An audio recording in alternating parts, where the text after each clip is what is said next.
చాలా కాలానికి కథ రాయాలని పెన్ను పేపరు తీసుకొని కూర్చున్నాను. రాయాలన్న కోరిక బలంగా ఉంది కానీ ఎలా మొదలు పెట్టాలో ఎక్కడ ఆపాలో తెలియడం లేదు. గుండె నిండిన వ్యధ తీరాలంటే పెన్ను కదలాలి. ఊహ తెలిసిన నాటి నుండి నా మనసులోని కష్టం సుఖం తెల్ల కాగితానికే తెలిసినంత బాగా ఎవరికీ తెలియదేమో. కోటి ఆశలతో కాకపోయినా సగటు ఆడపిల్లల అత్తగారింట్లో అడుగుపెట్టాను. అడుగడుగున ఆడపడుచుల ఆంక్షలు, అత్తామామల అధికారాలు ఇవన్నీ చాలవన్నట్లు భర్త నిరంకుశ ప్రవర్తన, పనివాళ్ల ముందు బంధువుల ముందు అవమానించడం, ఈ కాలంలో కూడా ఇలాంటి వ్యక్తులున్నారా అని ఆశ్చర్యం కలిగేది.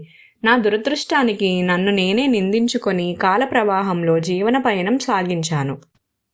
మనిషిగా నాకంటూ ఒక వ్యక్తిత్వం ఉందని మరిచిపోయాను.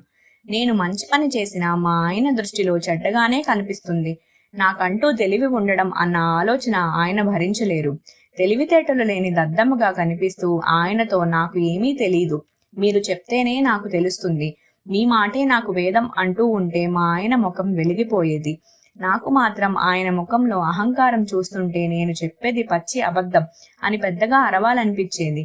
కానీ దాని పర్యవసారం తెలుసు కాబట్టి మౌనం వహించేదాన్ని. నాకు మీరు ఊహించిన దానికన్నా ఎక్కువే తెలుసు. నాకంటూ కొన్ని కోరికలు ఉన్నాయి, కొన్ని ఆశలు ఉన్నాయి అని నోరు తెరిచి చెప్పే అవకాశం ఎప్పుడూ రాలేదు అనే కన్నా వచ్చినా నేనే విఫలమయ్యాను అనడం సబబుగా ఉంటుంది. ఏదైనా చెప్పాలని నోరు తెరిస్తే, చెప్పావులే, నువ్వు చెప్పేంత కింది స్థాయిలో నేను లేను, నీ పుట్టింటి ధ్యాస తప్ప మొగుడి తరపు వాళ్ళ మీద పట్టింపు ఉందా అని పెద్ద పెద్ద అరుపులు అరిచి మీదకు వచ్చేవారు. వాస్తవానికి నా పుట్టింటి వాళ్ళు ఆయనకి జడిసి ఏదైనా అవసరాలకు మాత్రమే వస్తారు. ఆయనతో మాట్లాడే సాహసం కూడా చేయరు. అయినా వాళ్ళని ఏదో ఒక రకంగా తిడుతూ నన్ను బాధ పెట్టడంలో పైశాచిక ఆనందాన్ని పొందుతారీయన. భయంకరమైన గొంతుతో అరుస్తుంటే పిల్లలిద్దరూ భయపడిపోయి నా వెనక్కి వచ్చి దాక్కునేవారు. మా వారి కుటుంబ అవసరాలు తీర్చడంతో మగవాడిగా ఆయన బాధ్యత తీరిపోయినట్లే అని ఫీల్ అయ్యేవారు. ఏనాడు పిల్లల్ని ప్రేమగా అక్కున చేర్చుకోవడం నేను చూడలేదు. అలా చేస్తే వాళ్ళు గారాబంతో చెడిపోతారని ఆయన దృఢ విశ్వాసం. పాపం, తోటి పిల్లలు వాళ్ళ నాన్నలతో షికార్లకు వెళుతుంటే పిల్లలిద్దరూ బిక్కముఖంతో నన్ను చూసేవాళ్ళు. నాకు నా బాధ్యత రెట్టింపైనట్లు అనిపించేది. నేనే ఆదివారాలు పార్కులకి అప్పుడప్పుడు సినిమాలకి తీసుకువెళ్లేదాన్ని. వాళ్ళే నా ప్రపంచంగా, నాకంటూ వేరే వ్యాపకం లేదన్నట్లుగా బతకడం మొదలుపెట్టాను. మా వారి నిరంకుశ ధోరణిని కూడా మనసుకు తీసుకోవడం మానేశాను. కాలం ఆయనకున్న దురలవాట్ల ప్రభావంతో అనారోగ్యాలను తెచ్చింది. వాటి వల్ల ఇంకాస్త కోపం, అసహనం పెరిగాయి. అప్పటి వరకు మానసికంగా నలిగిపోతున్న నేను శారీరకంగా కూడా బాధింపబడడం మొదలయ్యింది. అన్నీ పిల్లల కోసం భరించేదాన్ని. దూరంగా ఉన్న పుట్టింటి వాళ్ళకి కూడా నా బాధ ఎప్పుడూ చెప్పుకునేదాన్ని కాదు. దానివల్ల ఎటువంటి ఉపయోగం లేకపోగా వాళ్లను బాధకు గురి చేయడం నాకు నచ్చేది కాదు. నాలాంటి దుస్థితి పగవాళ్ళకి కూడా రాకూడదని దేవుడిని నిత్యం ప్రార్థించేదాన్ని. నా అదృష్టం జీవిత భాగస్వామి విషయంలో లేకపోయినా కన్న పిల్లలిద్దరూ మాట వినేవారు. నా పెంపకంలో చక్కటి విద్యను అభ్యసించారు. నేనంటే ప్రాణంగా ఉండి చెప్పిన మాట వినేవారు. అవకాశాలు వాళ్లను వెతుక్కుంటూ వచ్చాయి. ఇద్దరు పిల్లలు నా రెండు కళ్ళు అనుకునేదాన్ని. చదువు నిమిత్తం విదేశాలకు వెళ్తామంటే ఆయన ససేమీరా వద్దు అన్నారు. అప్పటి వరకు అన్నిటినీ మౌనంగా సహించే నేను ఊరుకోలేదు. నా బంగారం అంతా ఇచ్చేశాను. ఎడ్యుకేషన్ లోన్ తీసుకొని పంపమని వాళ్లను నిరాశపరచొద్దని గొడవ చేశాను. పెద్దవాడు వెళ్ళిన 2 ఏళ్లకు చిన్నవాడు వెళ్ళాడు. వెళ్ళినందుకు పిల్లలు కష్టపడ్డారు. చదువు పూర్తి చేసుకొని ఉద్యోగాల్లో స్థిరపడ్డారు. లోను కట్టేశారు. నా బంగారం నాకు తిరిగి వచ్చేసింది. ఉదయం సాయంత్రం పిల్లల మాటలతోనే తెల్లవారేది, పిల్లల మాటలతోనే రాత్రయ్యేది. పెద్దవాడు వేరే కులం అమ్మాయిని చేసుకుంటాను అని మెల్లగా నా చెవిన వేశాడు. గుండె గుబేలు మంది. ఆయనకి ఎలా చెప్పాలా అని భయపడ్డాను. కానీ చెప్పకపోతే వాడితో బాధ, చెప్తే ఆయనతో గొడవ తప్పదని అర్థం చేసుకొని ఆయనకి చెప్పాను. అనుకున్నట్లే ఇంతెత్తున ఎగిరిపడ్డారు. సర్ది చెప్పాలనుకున్నా ఎంత మాత్రమూ వినలేదు.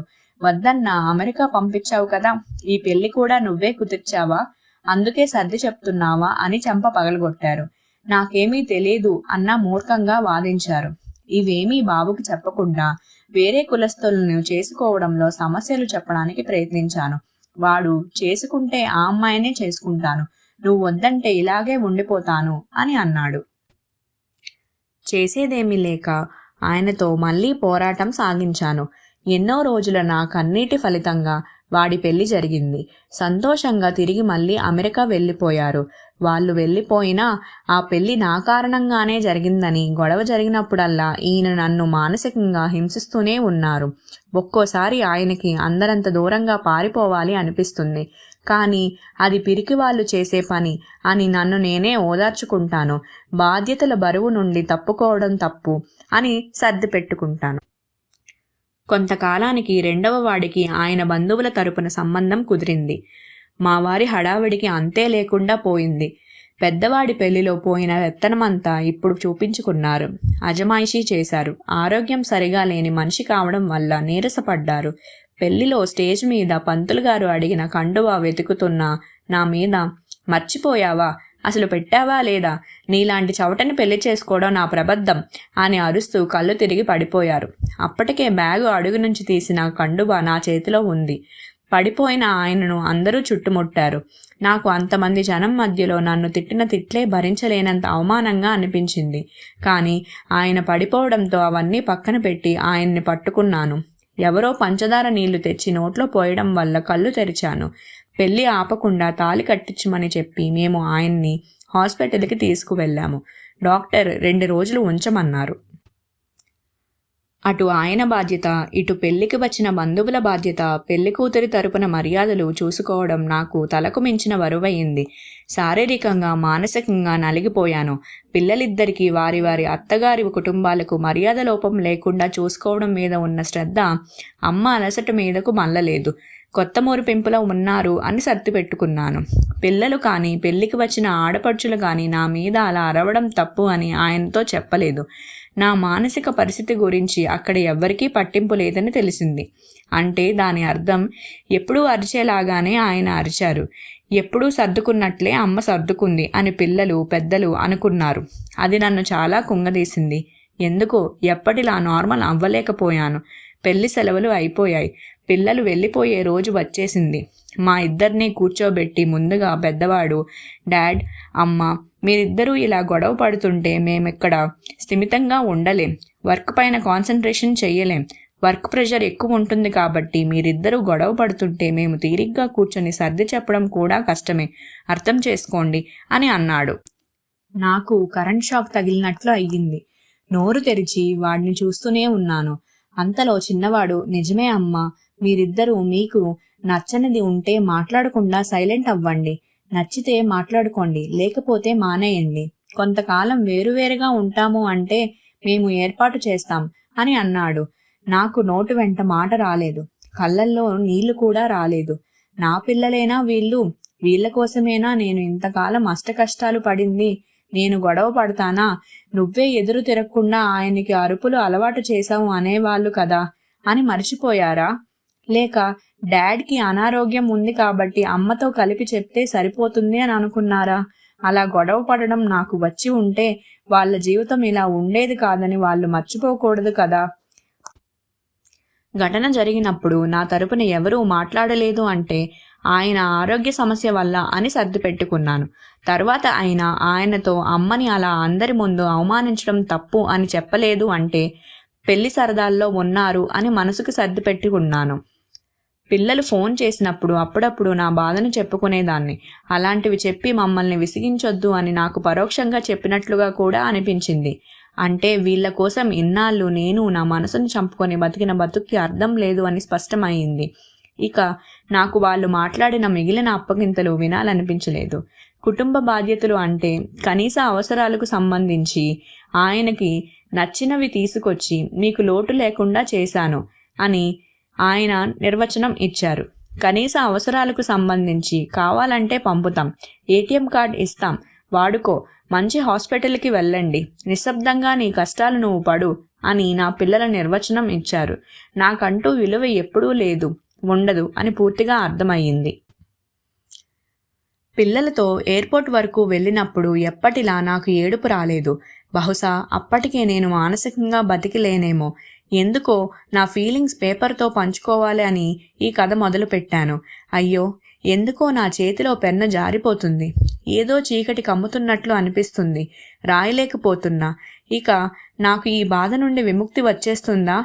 అంతేనా? ఏదో ఏడుపులా వినిపిస్తుంది. నా చేతి మీద ఏవో నీటి చుక్కలు పడుతున్నట్లు అనిపిస్తుంది. ఏమిటది? నా కళ్ళు తెరవడానికి కష్టం అనిపిస్తుంది. శాంతి, లేచావా? దేవుడు కరుణించాడు. స్వామి, నా తప్పులు సరిదిద్దుకునే అవకాశం ఇవ్వు అన్న మాటలు వినిపిస్తున్నాయి. ఆ గొంతు మా ఆయనది. ఇదేమిటి ఇలా మాట్లాడుతున్నారు అని బలవంతంగా కళ్ళు తెరిచాను. మా వారు నా పక్కన కూర్చొని ఉన్నారు. ఏడుస్తూ ఏదేదో మాట్లాడుతున్నారు. నాకు అది కొత్తగా వింతగా అనిపించింది. శాంతి, నన్ను క్షమించవా? ఇదేమిటి మీరు నన్ను అని మాటలు మింగేశాను. మంచినీళ్ళ కోసం చాలాసేపు పిలిచాను. నువ్వు పలకలేదు. లేచి వచ్చేసరికి నువ్వు హాల్లో సోఫా మీద పడిపోయి ఉన్నావు. నిద్రపోతున్నావేమో అనుకొని తట్టి లేపా. స్పృహ లేదు. నీళ్లు చల్లినా చలనం లేదు. చాలా కంగారు పడ్డాను. ఈలోగా నువ్వు రాసుకున్న పేపర్స్ నీ పక్కన ఉండడంతో చదివా. ఇన్నాళ్ళు నేను నీ పట్ల ప్రవర్తించిన తీరు, నువ్వు అనుభవించిన బాధ అన్నీ అర్థమయ్యాయి. ఇంతకాలం ఎంత మూర్ఖంగా ఉన్నాను నేను. నా కళ్ళను కప్పిన పొరలు తొలగినట్లు అయ్యింది. నువ్వు నాకు దూరం అయిపోతావేమో అనిపించింది. నా తప్పులు నేను సరిదిద్దుకునేది ఎలా అని దిక్కు తోచలేదు. ఎప్పుడూ దేవుణ్ణి తలవని నేను నీ కోసం ఆయన్ని ప్రార్థించాను. నన్ను క్షమించగలవా శాంతి? గొంతంతా దుఃఖంతో నిండిపోయింది. ఆయన్ని ఏడవద్దు అని వారించాను. నిజంగానే ఆయన ఇన్నాళ్లకు తన తప్పు తెలుసుకున్నారా? మనసుకు ఏదో తెలియని ఊరట. కళ్ళు మూతలు పడుతుంటే నిద్రలోకి జారుకున్నాను.